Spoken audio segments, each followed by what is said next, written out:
15 April دنیا کے سب سے بڑے بحری حادثے کی یاد دلاتا ہے، جس میں 1500 سے زائد افراد ڈوب کر ہلاک ہو گئے تھے۔ یہ حادثہ تاریخ میں ٹائٹینک کے نام سے جانا جاتا ہے۔ 1912 میں پیش آنے والے اس حادثے کو اب 112 برس بیت چکے ہیں اور بحرۂ اوقیانوس کی تہہ میں تقریباً 2 میل کی گہرائی میں پڑے جہاز کے ٹکڑے زبان خاموشی سے کئی انکہی داستانیں سنا رہے ہیں، جن میں ہمارے لیے کئی بڑے سبق ہیں۔ ٹائٹینک اپنے زمانے کا سب سے بڑا مسافر بردار بحری جہاز تھا، جس پر 3600 مسافروں کی گنجائش رکھی گئی تھی۔ جب وہ اپنے پہلے سفر پر روانہ ہوا تو اس پر 2223 مسافر سوار تھے۔ ٹائٹینک کی تعمیر 1907 میں شمالی آئرلینڈ کے بحری جہازوں کے تعمیراتی مرکز بلفاسٹ میں 1907 میں شروع ہوئی۔ یہ جہاز وائٹ اسٹار لائن کی ملکیت تھا، جس نے ایک ساتھ 3 بڑے بحری جہاز اولمپک، ٹائٹینک اور گیگانٹک بنانے کا آرڈر دیا تھا۔ بعد میں گیگانٹک کا نام بدل کر برٹینک رکھ دیا گیا۔ پہلی جنگ عظیم کے دوران برٹینک بحری اسپتال کے طور پر استعمال ہوا، مگر ٹائٹینک کی طرح بدقسمتی اس کے بھی تعاقب میں تھی اور اپنی سمندری زندگی کے صرف 2 سال بعد 1914 میں وہ ایک بارودی سرنگ سے ٹکرا کر ڈوب گیا۔ ٹائٹینک کے ابتدائی ڈیزائن میں اس پر جان بچانے والی 32 کشتیوں کی گنجائش رکھی گئی تھی، مگر بعد میں اسے بہت محفوظ بحری جہاز تصور کرتے ہوئے یہ تعداد گھٹا کر 20 کر دی گئی۔ اگر ٹائٹینک میں پوری کشتیاں موجود ہوتیں تو اس میں سوار تمام مسافروں کی جان بچائی جا سکتی تھی۔ ٹائٹینک کی لمبائی 883 فٹ تھی اور یہ دنیا کا پہلا ایسا بحری جہاز تھا جس پر سوئمنگ پول، جمنیزیم، لائبریری اور تفریح کے دیگر لوازمات بھی موجود تھے۔ ٹائٹینک 10 اپریل 1912 کو اپنے پہلے اور آخری سفر پر برطانیہ کی بندرگاہ ساؤتھ ہیمپشائر سے نیو یارک کے لیے روانہ ہوا۔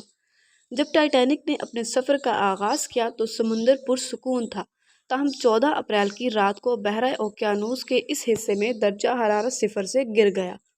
اسی رات ایک اور بحری جہاز نے وائرلیس پر ٹائٹینک کو سمندر میں تیرتی ہوئی برفیلی چٹان کی اطلاع دی۔ بعض مورخوں کے مطابق یہ اطلاع کم از کم 6 بار دی گئی، مگر اس نے نہ صرف آئس برگ سے متعلق پیغامات نظر انداز کیے بلکہ آخر میں تو اس نے پیغام بھیجنے والے آپریٹر کو سختی سے ڈانٹ بھی دیا۔ آئس برگ کی خبر کپتان اسمتھ کو اس وقت ہوئی جب جہاز اس کے انتہائی قریب پہنچ چکا تھا۔ اس وقت ٹائٹینک تقریباً 25 میل فی گھنٹہ کی رفتار سے سفر کر رہا تھا۔ اسمتھ نے پوری قوت سے جہاز کا رخ تبدیل کرنے کا حکم دیا، مگر اس کی رفتار زیادہ تھی اور فاصلہ کم، چنانچہ آئس برگ جہاز کے درمیانی حصے سے ٹکرا گیا، جس سے اس میں تقریباً 300 فٹ کا شگاف پڑ گیا اور جہاز میں تیزی سے پانی بھرنا شروع ہو گیا۔ ماہرین کا کہنا ہے کہ اگر جہاز سیدھے رخ آئس برگ سے ٹکراتا تو نقصان انتہائی کم ہوتا اور ممکنہ طور پر وہ ڈوبنے سے بھی بچ جاتا۔ جہاز کی ساخت ایسی رکھی گئی تھی کہ نچلی 4 منزلیں ڈوب جانے کی صورت میں بھی وہ تیر سکتا تھا، مگر جب چوتھی منزل میں پانی داخل ہونا شروع ہوا تو عملے کو خطرے کی سنگینی کا احساس ہوا اور وائرلیس پر مدد کے پیغامات نشر کیے گئے۔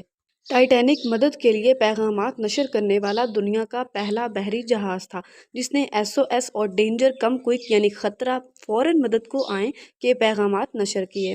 مورخوں کے مطابق آئس برگ کے خطرے سے خبردار کرنے والا ایک نامعلوم جہاز ٹائٹینک کے قریب سفر کر رہا تھا اور وہ مدد کے لیے پہنچ بھی سکتا تھا، مگر پیغامات کے جواب میں آپریٹر کی بدتمیزی سے برہم ہو کر اس نے چپ سادھ لی اور ٹائٹینک کے مسافروں اور عملے کو یخ پانیوں میں مرنے کے لیے اکیلا چھوڑ دیا۔ آئس برگ سے ٹکرانے کے بعد ٹائٹینک کو مکمل طور پر ڈوبنے میں 2 گھنٹے اور 40 منٹ لگے۔ جہاز پر موجود کشتیوں کے ذریعے 1178 افراد کی جانیں بچائی جا سکتی تھیں، مگر افراتفری کے عالم میں جب کشتیاں سمندر میں اتارنے کا سلسلہ شروع ہوا تو ابتدائی کشتیوں میں گنجائش سے کم افراد بٹھائے گئے، جبکہ ایک کشتی غفلت کے باعث الٹ گئی۔ اسی طرح صرف 705 مسافروں کو زندہ بچایا جا سکا۔ ٹائٹینک کو جب بنایا گیا تو اس کو بنانے والے نے کہا تھا کہ اس کو خدا بھی نہیں ڈبو سکتا، تاہم اپنی ذات پر ضرورت سے زیادہ اعتماد کے نتیجے میں رونما ہونے والا یہ پہلا المیہ نہیں ہے۔ تاریخ ایسے کئی سانحوں سے بھری پڑی ہے۔